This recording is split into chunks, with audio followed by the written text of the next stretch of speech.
হরে কৃষ্ণ। শুধু ভক্ত সজ্জন সবাইকে সুস্বাগতম জানাচ্ছি শ্রীমদ্ ভাগবতম কথামৃত শ্রবণের আরেকটি পর্বে। আজকে আমরা শ্রবণ করব শ্রীমদ্ ভাগবতম প্রথম স্কন্ধ চতুর্থ অধ্যায় নারদের আবির্ভাব শ্লোক 11 কে আমরা আস্বাদন করব। তো সবাইকে আমন্ত্রণ জানাচ্ছি শ্রীমদ্ ভাগবতের সে অমীয় কথা শ্রবণ করার জন্য, এবং সাথে থাকুন, শ্রবণ করুন ভাগবতের সে অমীয় বাণী। সবাইকে অসংখ্য ধন্যবাদ। অমজ্ঞানতিমিরান্ধস্য জ্ঞানম যেন শলাকয়া চক্ষুরুন্মিলিতং যেন তস্मै শ্রীগুরবে নমঃ। শ্রীচৈতন্যমনোভীষ্টং স্থাপিতং যেন ভূতলে স্বয়ং রূপং কদা মह्यं দদাতি স্বপদান্তিকং। বন্দেऽহং শ্রীগুরু শ্রীযুতপদকমलं শ্রীগুরুन् বৈষ্ণবं চ শ্রীরূপं সাগ্রজাतं সহগণ রঘুনাথাन्वितं तं শ্রীজীবं সাধুतं সাবধূतं পরিজনসহিतं কৃষ্ণ চৈতন্য দেবম শ্রী রাধা কৃষ্ণ পাদান সহগণ ললিতা শ্রী বিশাখান্বিতাং চ নমো বিষ্ণুপদায় কৃষ্ণপৃষ্ঠায় ভূতলে শ্রীমতে ভক্তি বেদান্ত স্বামী নামিনে নমস্তে সরস্বতী দেবী গৌরবাণী প্রচারিণে निर्विशेष शून्यवादी प्रचलिते सतारिणे वंशाकल्पतरुवच्च कृपा सिन्धुभ्येव च पतितानां पावनेभ्यो वैष्णवेभ्यो नमो महावदनाय कृष्ण प्रेम प्रदायते कृष्णाय कृष्ण चैतन्य नाम्ने गौरतिथे नमः नित्यानंद नमस्तभं प्रेमानंद प्रदायिने कलकल्मष नाशाय जाह्नवीपतये नमः। हे कृष्ण करुणा सिंधु दीन बंधु जगत्पते गोपेश गोपिका कांत राधा कांत नमस्ते। तप्त कंचन गौरांगी राधे वृंदावनेश्वरी विश्वभानुसुते देवी प्रणमामि हरिप्रिय नीलाचल निवासाय नित्याय परमात्मने बलभद्र सुभद्रभ्यं जगन्नाथाय ते नमः। जय श्री कृष्ण चैतन्य प्रभु नित्यानंद श्री अद्वैत गदाधर शिवासादि गौर भक्तवृंद। हरे कृष्ण कृष्ण कृष्ण हरे हरे हरे राम राम राम हरे हरे। ओम नमो भगवते वासुदेवाय। ओम नमो भगवते वासुदेवाय। ओम नमो भगवते वासुदेवाय। नारायणं नमस्कृतं नरं चैव नरोत्तमं देवीं सरस्वती व्यासं ततो जयमुदीरये।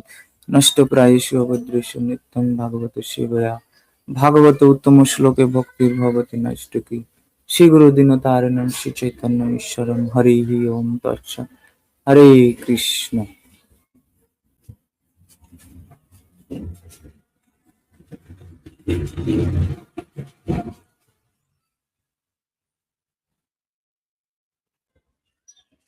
শ্রীমদ্ ভাগবতম প্রথম স্কন্ধ চতুর্থ অধ্যায় নারদ মুনির আবির্ভাব শ্লোক সংখ্যা 11। নমন্তি যৎপাদ নিকেতনম আত্মনঃ শিবায় হানিয় ধনানি শত্রুবঃ কথম স বীরঃ শ্রিয়মঙ্গ দুস্তেজম যুগৈশত উৎসৃষ্টুমহ সহাশুভিঃ।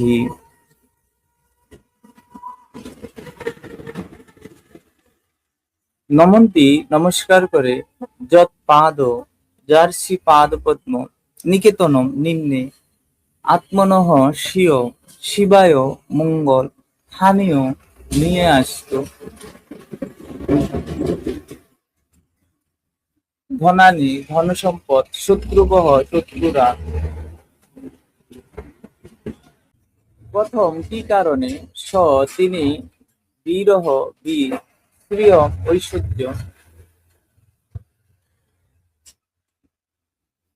অঙ্গ হে, দুস্তেজাম দুস্তজ, যুবা পূর্ণ যৌবন, ঐশত আকাঙ্ক্ষা করেছিলেন, উচ্ছ্বষ্টুম ত্যাগ করতে, অহ বিস্ময় সূচক, সহ সঙ্গে, অশুভী জীবন। অনুবাদ।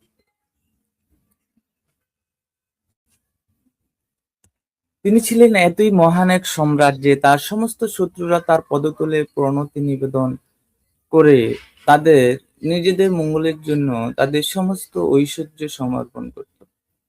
তিনি ছিলেন পূর্ণ যৌবন সম্পন্ন মহাবীর এবং তিনি ছিলেন অসীম রাজকীয় ঐশ্বর্যের অধীশ্বর। তিনি কেন সবকিছু এমনকি তার জীবন পর্যন্ত ত্যাগ করতে ইচ্ছা করেছিলেন? তাৎপর্য করেছেন আন্তর্জাতিক কৃষ্ণ ভাবনামৃত সংঘ প্রতিষ্ঠাতা আচার্য জগৎগুরু শিল প্রভুপাদ। জয় শিল প্রভুপাদ।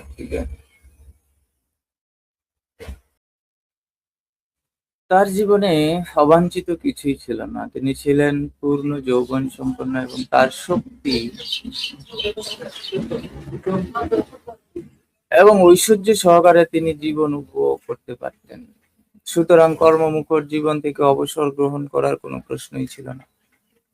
তার রাজ্যের রাজস্ব আদায় করতে তার কোনো রকম অসুবিধা ছিল না, কেননা তিনি ছিলেন এতই শক্তিমান এবং বীর্যবান যে তার শত্রুরা পর্যন্ত তার পদতলে প্রণতি নিবেদন করে নিজেদের মঙ্গলের জন্য তাদের সমস্ত সম্পদ সমর্পণ করত। মহারাজ পরীক্ষিত ছিলেন এক পুণ্যবান রাজা।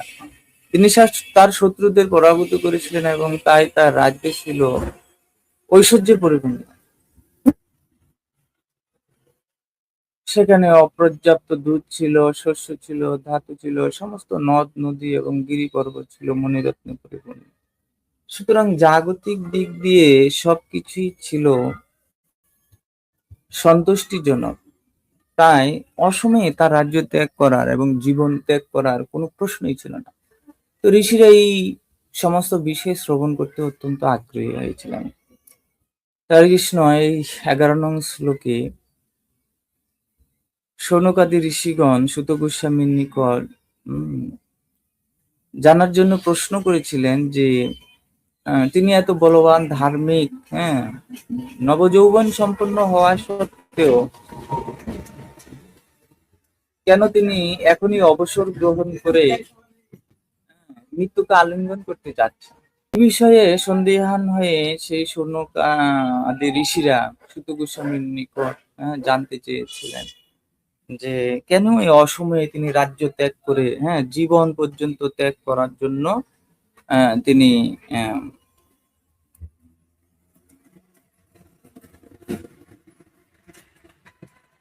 তৈরি হয়ে গেছেন, সেই বিষয়ে আমরা শ্রবণ করতে আগ্রহ প্রকাশ করছি। শ্লোক সংখ্যা 12। শিবায় লোকস্য ভবায় ভূতয়ে উত্তম শ্লোক পরায়ণ জনঃ জীবন্তি ন আত্মর্থমসু পরাশ্রয়ং মুমুচ নির্বিদ্য কুত কলেবরম। শিবায় মঙ্গল, লোকস্য জীবসমূহের, ভবায় প্রগতি সাধনের জন্য, ভূতয়ে অর্থনৈতিক উন্নতির জন্য, যিনি উত্তম শ্লোক পরায়ণাহ পরমেশ্বর ভগবানের প্রতি ভক্তিপরায়ণ, জনঃ মানুষের, জীবন্তি জীবন ধারণ করে, না ন কিন্তু না, আত্ম অর্থম ব্যক্তিগত স্বার্থে, যা পরাশ্রয়ম অপরের আশ্রয়ে, মুমুচ পরিত্যাগ করে, নির্বিদ্য সমস্ত আসক্তি থেকে মুক্ত, কুতঃ কি কারণে, কলেবরম জড়দেহ। অনুবাদ: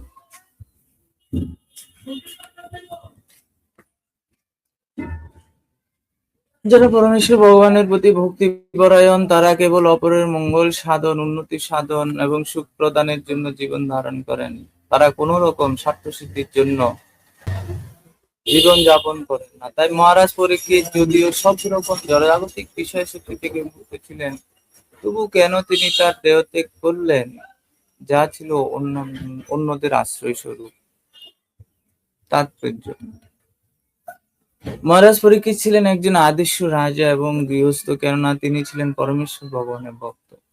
ভগবত ভক্ত স্বাভাবিকভাবে সর্বগুণে গুণান্বিত, আর মহারাজ পরীক্ষিত ছিলেন তার এক আদর্শ দৃষ্টান্ত।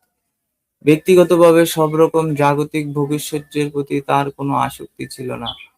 যেহেতু তিনি ছিলেন একজন রাজা, তাই তিনি নিরন্তর জনসাধারণের মঙ্গল সাধনের কাজে ব্যস্ত ছিলেন। তিনি কেবল তাদের ঐহিক মঙ্গল সাধনই করেননি, তাদের পারত্রিক মঙ্গল সাধনও করেছিলেন। তার রাজ্যে তিনি গোহত্যা অনুমোদন করেননি। তিনি মূর্খের মতো এক শ্রেণীর জীবকে রক্ষা করে অন্য ধরনের জীবদের হত্যা করার নির্দেশ দিয়ে আংশিকভাবে রাজ্য পরিচালনা করেন। যেহেতু তিনি ছিলেন পরমেশ্বর ভগবানের ভক্ত, তাই যথাযথভাবে জানতেন কিভাবে সকলের মঙ্গল সাধন করা যায়। তিনি মানুষ, পশু, পাখি, কীট, পতঙ্গ, গাছপালা আদি সমস্ত জীবের মঙ্গল সাধনের জন্য রাজ্য শাসন করেছিলেন। তাই তার কোন রকম স্বার্থ সিদ্ধির বাসনা ছিল না। স্বার্থ দু রকমের, আত্মকেন্দ্রিক এবং বিস্তৃত স্বার্থ, তার কোনোটাই ছিল না। তার একমাত্র বাসনা ছিল পরম সত্য পরমেশ্বর ভগবানকে সন্তুষ্ট করা। রাজা হচ্ছেন পরমেশ্বর ভগবানের প্রতিনিধি, তাই রাজার উদ্দেশ্য পরমেশ্বর ভগবানের উদ্দেশ্যের সঙ্গে এক হওয়া উচিত। পরমেশ্বর ভগবান চান সমস্ত জীবই যেন তার অনুগত হয় এবং তার ফলে সুখী হয়। তাই রাজার রাজ্য শাসনের উদ্দেশ্য হচ্ছে তার সমস্ত প্রজাদের ভগবত ধাম ফিরিয়ে নিয়ে যাওয়ার জন্য প্রত্যন্ত করা। তাই প্রজাদের কার্যকলাপ এমনভাবে পরিচালিত করতে হয় যাতে তারা তাদের জীবনের শেষে তাদের প্রকৃত আলয়ে ভগবত ধামে ফিরে যেতে পারে। আদর্শ রাজার রাজ্য সব রকমের ঐশ্বর্যপূর্ণ। সে রাজ্য মানুষদের পশু মাংস আহার করতে হয় না, তখন অপর্যাপ্ত শস্য, দুধ, ফল মূল, শাক সবজি উৎপন্ন হয় যাতে মানুষ, পশু পাখি ইত্যাদি সমস্ত প্রাণীরা পেট ভরে খেতে পারে। সমস্ত জীবই যদি আহার এবং বাসস্থানের ব্যাপারে সন্তুষ্ট থাকে এবং বিধিনিষেধগুলি পালন করে চলে, তাহলে এক জীবের সঙ্গে আরেক জীবের কোন রকম কলহ থাকতে পারে না। পরীক্ষিত মহারাজ ছিলেন একজন আদর্শ রাজা এবং তাই তার রাজত্বকালে সকলেই খুব সুখী ছিল। শ্লোক 13। তৎসর্বং ন সমাচক্ষু পৃষ্টো যদিহ কিঞ্চন মন্যে তম বিষয়ে বাচা স্নাতমন্যতিরছন্দসা। তৎ সর্বম সমস্ত ন আমাদের সমাচক্ষু স্পষ্টভাবে পৃষ্ঠ জিজ্ঞাসা করেছিলেন, যদ ইহ এখানে, কিঞ্চিত সবকিছু, মন্যে আমরা মনে করি, তাম আপনি, বিষয়ে সমস্ত বিষয়ে, বাচাম শব্দের অর্থ স্নাতম সম্পূর্ণরূপে পরিচিত, অন্যত্র ব্যতীত, ছান্দসাদ বেদের অংশ। অনুবাদ।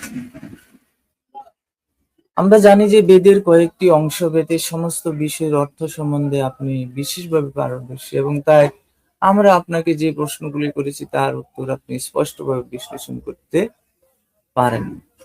তাৎপর্য। জয় শ্রীল প্রভুপাদ।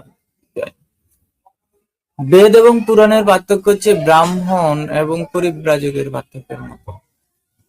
ব্রাহ্মণদের উদ্দেশ্য হচ্ছে বেদে নির্দেশিত সকাম যজ্ঞ অনুষ্ঠান করা, কিন্তু পরিব্রাজক আচার্য বা তত্ত্বজ্ঞানী প্রচারকদের উদ্দেশ্য হচ্ছে সকলকে দিব্য জ্ঞান দান করা। অনেক সময় পরিব্রাজক আচার্যরা বৈদিক ক্রিয়াকলাপে পারদর্শী ব্রাহ্মণদের মতো পুঙ্খানুপুঙ্খভাবে বা ছন্দবদ্ধ বৈদিক মন্ত্র উচ্চারণে পারদর্শী হন না, কিন্তু তবুও কখনো ব্রাহ্মণদের ভগবৎবাণীর প্রচারকদের থেকে আর্থিক মর্যাদা সম্পন্ন বলে মনে করা উচিত নয়।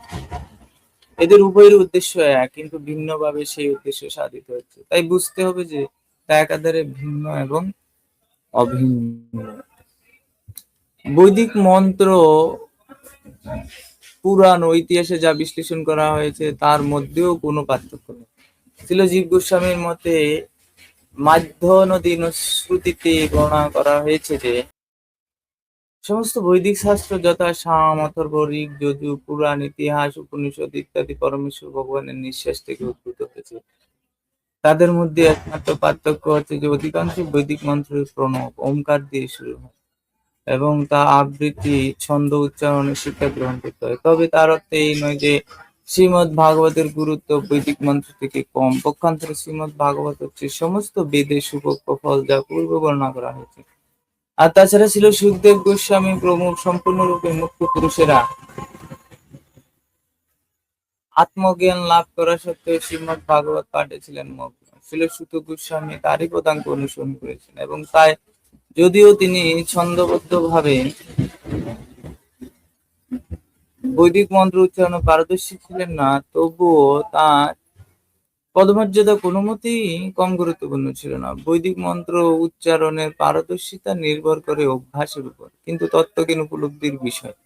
তত্ত্বজ্ঞান উপলব্ধি করা তোতা পাখির মতো মন্ত্র উচ্চারণের থেকে অনেক বেশি গুরুত্বপূর্ণ। শ্লোক 14 সুত উবাচ দাপরে সমনুপ্রাপ্তে তৃতীয় যুগ পর্যায়ে জাতঃ পরাশরাৎ যোগী বাসব্যং কলয়াহারেহ। শ্রী সুত গোস্বামী বললেন, ত্রেতা এবং দ্বাপরের যুগ পর্যায়ে বসুদুহিতা সত্যবতীর গর্ভে পরাশর মুনি পুত্ররূপে মহর্ষি ব্যাসদেবের জন্ম হয়। তাৎপর্য: কালচক্রে সত্য, দ্বাপর, ত্রেতা এবং কলি এই চারটি যুগের পুনঃপ্রকাশ হয়, কিন্তু কখনো কখনো যুগ পর্যায় হয়। বৈবস্বত মনুর রাজত্বকালে অষ্টবিংশতি চতুর্যুগে যুগ পর্যায় হয় এবং দ্বাপরের পূর্বে ত্রেতা যুগের আবির্ভাব হয়। এই বিশেষ চতুর্যুগে শ্রীকৃষ্ণের আবির্ভাব হয় এবং তার ফলে কতগুলি পরিবর্তন হয়। দেবশ্রী বেদব্যাসের মাতা ছিলেন বসু, ধীবর কন্যা সত্যবতী এবং তার পিতা ছিলেন মহামুনি পরাক্রম। এই হচ্ছে ব্যাসদেবের জন্ম বৃত্তান্ত। প্রতিটি যুগ তিনটি ভাগে বিভক্ত এবং সেই প্রতিটি ভাগকে বলা হয় সন্ধ্যা। ব্যাসদেব আবির্ভূত হয়েছিলেন সেই যুগের তৃতীয় সন্ধ্যায়। শ্লোক 15 সকদাচিৎ সারস্বতা উপস্পৃশ্য জলং শুচিঃ বিবিক্ত এক আসীন উদিতি রবি মণ্ডলে। তিনি কদাচিৎ একদা সরস্বত্যঃ সরস্বতীর তটে উপস্পৃশ্য প্রাতঃস্নান সমাপনান্তে জলম জল শুচিঃ পবিত্র হয়ে বিবিক্ত একাগ্রচিত্তে একাকী আসীনঃ উপবিষ্ট হয়ে উদিতে উদিত হলে রবিমণ্ডলে সূর্যমণ্ডলে। অনুবাদ: এক সময় তিনি ব্যাসদেব সূর্যোদয়ের সময় সরস্বতী নদীর জলে প্রাতঃস্নান করে একাকী উপবিষ্ট হয়ে ধ্যানস্থ হলেন।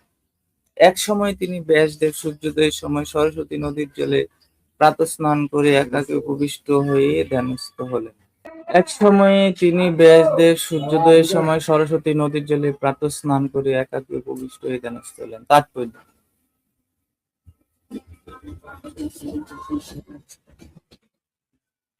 হিমালয়ের শিখরে বদরিকাশ্রমের পাশ দিয়ে সরস্বতী নদী প্রবাহিত হচ্ছে। সুতরাং এখানে যে স্থানের উল্লেখ করা হয়েছে তা হচ্ছে বদরিকাশ্রমের সোম্যাপ্রাস নামক স্থান, যেখানে শ্রী ব্যাসদেব অবস্থান করেছিলেন।